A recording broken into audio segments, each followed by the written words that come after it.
فعال لما یرید ہے، جو وہ کرنا چاہے وہ ہو جاتا ہے.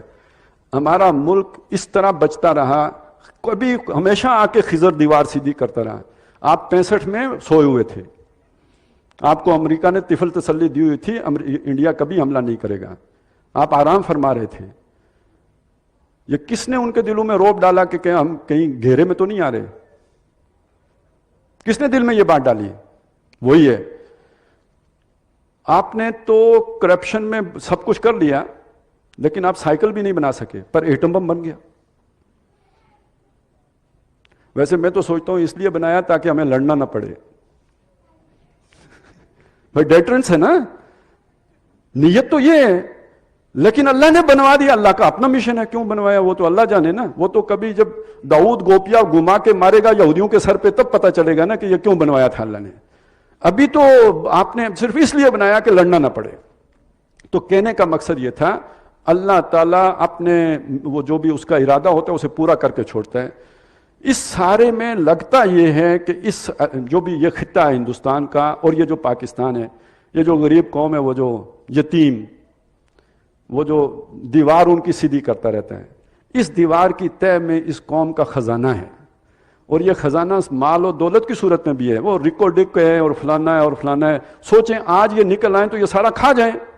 کوئی سوئٹزرلینڈ پہنچے، کوئی پاناما پہنچے، کوئی کدھر پہنچے، کوئی کینیڈا پہنچے، ادھر کیا رہے گا؟ لیکن نکلتا ہی نہیں ہے اتھے ہی. کبھی کوئی عدالت فیصلہ کر دیتی ہے، کبھی جرمانہ ہو جاتا ہے، کبھی انج ہو جاتا ہے، کبھی انج ہو جاتا ہے، نکلا نہیں، دیوار سیدھی رہتی ہے. اور ایک اصل خزانہ ہمارا وہ نظریاتی خزانہ ہے. وہ نظریاتی خزانہ وہ جو 400 سال میں میچور ہوا ہے کہ ایک ملک ہو جہاں اللہ کا دین قائم ہو. جب اللہ کا دین قائم اپنی آن بان شان کے ساتھ ہوگا، پوری دنیا کے عوام کے مسلمان ہونے میں رکاوٹ کوئی نہیں رہے گی، کیونکہ اس کے اندر اتنی طاقت ہے. اب اس ملک کو بچانے کے لیے اللہ کبھی اس کو ضرورت بنا دیتا ہے امریکہ کی، کبھی ضرورت بنا دیتا ہے چائنا کی، کبھی وہ دیکھیں نا 7 وہ تھے تو 8واں کتا بھی نال آ گیا سی. اللہ کو پہچانے وہ مطلب کس طرح کام کرتا ہے. اگر یہ ساری چیزیں آپ کو مستحضر رہیں گی تو حالات کے نبض پر آپ کا ہاتھ آپ صحیح تجزیہ کرنے کے قابل رہیں گے. نہیں تو پھر یہ ہے کہ بڑی پریشانیاں ہو جاتی ہیں. تو اس سے میں خیر رکھی ہے اللہ نے، ہم سمجھتے ہیں کہ رکھی ہے.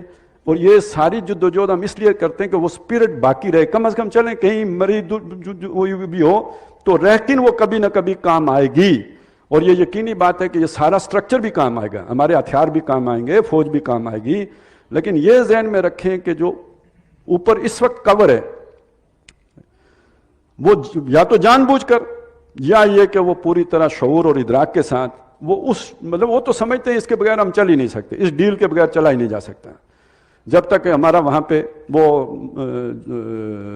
تعلق نہ بناؤ، مغرب کے بغیر ہم آئسولیشن اکیلے چل ہی نہیں سکتے. مغرب سے بغاوت کوئی نہیں کرتا. یہ تو ایسے ہی باتیں ہوتی ہیں. جب اپنے ہاتھ سے اقتدار جاتا ہے تو مغرب سے بغاوت کی سوچیں آتی ہیں. ایوب خان نے بھی کتاب لکھی تھی، فرینڈز ناٹ ماسٹر. آخری وقت میں پھٹنے سے پہلے ضیاء الحق صاحب بھی کچھ ایسا سوچنے لگ پڑے تھے. بھٹو صاحب اس سے پہلے خط آ کے راجہ بازار میں لہرا چکے تھے، مجھے ہنری کسنجر نے دھمکی دی ہے، اسی کی اب نقل ماری ہے انہوں نے. تو یہ ہوتا ہے جب آپ کے ہاتھ سے جا رہا ہوتا ہے تو پھر آپ کو یاد آتا ہے کہ امریکہ سازش کر رہا ہے. لیکن آپ کو اقتدار دیتا کون ہے، لاتا کون ہے، اس کی سازش کون کرتا ہے، یہ آپ کبھی نہیں بتاتے. ایوب خان کو کس نے گرین سگنل دیا تھا مارشل لا لگانے کا؟ ضیاء الحق کس کے اشارے پہ آیا تھا؟ تو یہ ذہن میں رکھیں، یہی ہوتا ہے. یہ پاناما کس نے لیک کی تھی؟ اور یہ سعودی عرب، یہ قطر، جو کسی کے اس طرح کی کراس بینڈرز پہ مڑ کے جواب تک نہیں دیتے. یہ خط لے کے کیسے پہنچ گئے تھے یہاں پہ حاضر باش؟ یہ 12 بجے رات یہ عدالتیں نہیں کھلتی، لمبے لمبے شہزادوں کی بھی دوڑیں لگتی ہیں جب اس آسمان سے وہی آتی ہے کہ جس کے ساتھ وہ متعلق ہوتے ہیں. تو یہ ہمیشہ سازشوں سے ہوتا ہے. لیکن ہم سمجھتے ہیں کہ اللہ تعالیٰ کوئی بہت بڑا جو بھی اس علاقے سے اللہ کا ایک منصوبہ وابستہ ہے، اور وہ جو میں حیرت ہوں کہ دنیا کیا سے کیا ہو جائے گی، اس کا آغاز یہاں سے ہونا ہے. اب وہ دیوار کب گرتی ہے اور خزانہ کب نکلتا ہے ہم نہیں جانتے. جب تک وہ خزانہ ہے اللہ نے رکھنا ہے تب تک دیوار کو سیدھا کرتا رہے گا.